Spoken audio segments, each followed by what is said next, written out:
করা হয়েছে, যেখানে দুটি পক্ষই নিজেদেরকে আসল জুলাই যোদ্ধা দাবি করে মুখোমুখি অবস্থান নিয়েছে এবং শেষমেশ সংঘাতে জড়িয়েছে, যেখানে পরবর্তীতে পুলিশকে হস্তক্ষেপ করতে হয়েছে এবং দুই পক্ষকেই সরিয়ে দিতে পুলিশ বাধ্য হয়েছে।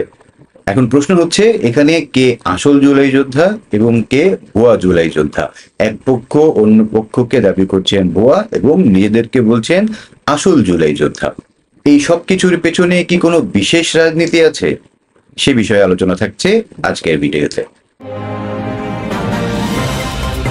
বৃহস্পতিবার সকাল 10:30টার সময় জুলাই যোদ্ধা সংসদ নামে একটি সংগঠন শাহবাগে জুলাই অভ্যুত্থানে আহত এবং নিহতদের স্মরণে বিচারের দাবিতে একটি কর্মসূচি হাতে নেয়, যেখানে তারা শাহবাগের মতো ব্যস্ত সড়ক অবরোধ করে এবং ৩২ ঘন্টা যাবৎ এই শাহবাগ অবরোধ করে রেখেছিল। এই অবরোধের ফলে রাজধানীর ব্যস্ততম এলাকার মধ্যে একটি শাহবাগ, সেখানে ব্যাপক জনদুর্ভোগ সৃষ্টি হয়, যানবাহন চলাচল একরকম বন্ধ হয়ে যায়। কিন্তু শুক্রবার সন্ধ্যায় এখানে আসে এক নাটকীয় পরিবর্তন। একটি নতুন জনসমাগম নিজেদেরকে দাবি করে প্রকৃত জুলাই যোদ্ধা হিসেবে, এবং তারা এসে অবরোধকারীদের উপরে হামলা চালায়, ব্যারিকেড সরিয়ে দেয়। এ সময় দুই পক্ষই লিপ্ত হয় সংঘর্ষে, যেটি উক্ত ভিডিও ক্লিপটিতে আপনারা দেখতে পেয়েছেন।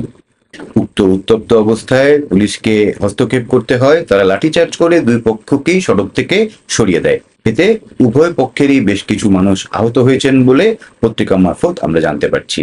যেই পক্ষ অবরোধ করেছিল তারা বলছেন যে তাদের শান্তিপূর্ণ কর্মসূচিতে বহিরাগতরা হামলা চালিয়েছে এবং পুলিশও তাতে অংশ নিয়েছে। এখন প্রশ্ন হলো, জুলাই যোদ্ধা এবং প্রকৃত জুলাই যোদ্ধা, এদের মধ্যে পার্থক্যটি কোথায়? এই পার্থক্য সাধারণ মানুষ বা আইন শৃঙ্খলা রক্ষাকারী বাহিনী কিভাবে বুঝতে পারবে কাদের আসলে প্রকৃত জুলাই যোদ্ধা হিসেবে ধরে নিতে হবে, কাদেরকে ভুয়া বলতে হবে? গত আগস্টের আন্দোলনের সময় বাংলাদেশের বিভিন্ন শ্রেণী পেশার মানুষ এই আন্দোলনে স্বপ্রণোদিত হয়ে অংশগ্রহণ করেছিল। এখন এখানে কাউকেই আসলে প্রকৃত বা ভুয়া বলার সুযোগ নেই। কিন্তু যে বিষয়টি লক্ষণীয় সেটি হচ্ছে, একটি শব্দ বা একটি প্রতিষ্ঠান বা একটি নাম যখন বিখ্যাত হয়ে ওঠে, তখন তার আশেপাশে অনেক বিশেষণ লেগে সেই নামটিকে আরো ফলো করার চেষ্টা করে, সুবিধা গ্রহণ করে অন্য কিছু মানুষ। আপনি আশেপাশে চোখ বোলালেই দেখতে পাবেন আদি, আসল, একমাত্র, প্রাচীন ইত্যাদি বিভিন্ন বিশেষণ লাগিয়ে কুমিল্লা মাতৃভান্ডার নামটিকে বাংলাদেশের বিভিন্ন প্রান্তে, এমনকি বিদেশেও প্রচার করা হয়। এখানে বুঝতে অসুবিধা হওয়ার কিছু নেই যে এই নাম ব্যবহারে কিছু মানুষ সুবিধাভোগী হয়েছেন, তারা সুবিধা আদায় করার চেষ্টা করছেন। কিন্তু জুলাই অভ্যুত্থান, যেখানে গণমানুষের ব্যাপক উপস্থিতি ছিল, সেখানে সুবিধা গ্রহণের ব্যাপারটি কেন সামনে চলে এলো? কেন সুবিধা গ্রহণের জন্য এই যে প্রকৃত এবং আসল এক পক্ষ থেকে দুই পক্ষ, বিভিন্ন পক্ষে যে রূপান্তর এবং তাদের সংঘর্ষ, সেটি আসলে বিভেদ তৈরি করছে এবং জনমনে যে ব্যাপক সংকট তৈরি করছে, সাথে তাদেরকে করে তুলছে হাস্যকর।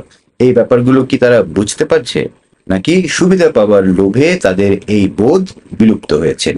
যেখানে অবরোধ করা হয়েছিল সেই শাহবাগ, সেখানে গত ৩২ ঘন্টা ধরে আইন শৃঙ্খলা রক্ষাকারী বাহিনীকে আমরা খুব বেশি তৎপর হতে দেখিনি। কারণ জুলাই যোদ্ধা নামটি এমন, যেখানে এই নামটি উচ্চারণ করা হলে পুলিশ তাদেরকে একরকম ইনডেমনিটি দিয়ে রেখেছে, যে তাদের কাছে যাওয়া বা তাদের কাছ থেকে নিরাপদ দূরত্ব বজায় রাখার নীতি লক্ষ্য করা যাচ্ছে। কিন্তু যখনই এক পক্ষের উপর আরেক পক্ষের হামলার ঘটনাটি ঘটলো, তখন পুলিশ হস্তক্ষেপ করার সুযোগ পেয়েছে। এই যে হামলা মারামারির ভিডিওটি আমরা দেখতে পেলাম, এটি যে ফৌজদারি অপরাধ, রাজধানীর প্রধান সড়কে দুপক্ষ মারামারি করছে, এই ফৌজদারি অপরাধের বিপরীতে পুলিশ কি পদক্ষেপ নিল, সেটি আসলে আমাদের প্রশ্ন করার জায়গা। এই মারামারির ভিডিও আছে, মারামারির ভিডিও ক্লিপ ভাইরাল হয়েছে। ভিডিও দেখে হলেও এদের বিরুদ্ধে আইন শৃঙ্খলা রক্ষাকারী বাহিনীর যে ব্যবস্থা গ্রহণ, সেই সুযোগ এখনো বর্তমান রয়েছে।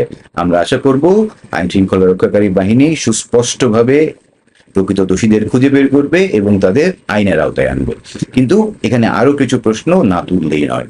এখন জুলাই যোদ্ধা এবং প্রকৃত জুলাই যোদ্ধা, এদের মধ্যে পার্থক্য করার কি কোনো ব্যবস্থা সরকার করে দিতে পারে আমাদের, যাতে সাধারণ মানুষ বুঝতে পারে কে প্রকৃত আর কে ভুয়া?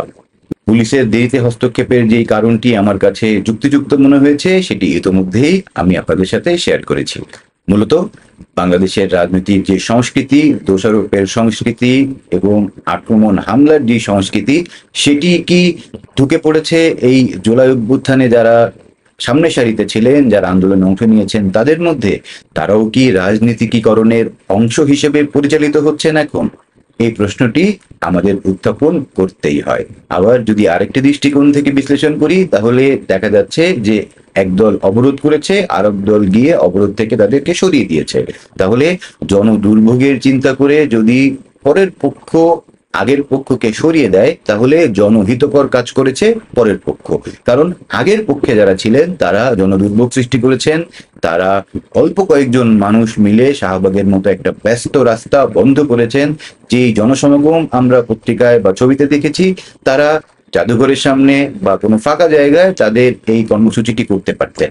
সেখানে শাহবাগের মতো ব্যস্ত রাস্তা বন্ধ করার কোনো যৌক্তিকতা আছে বলে কোনো বিশ্লেষক মনে করেন না।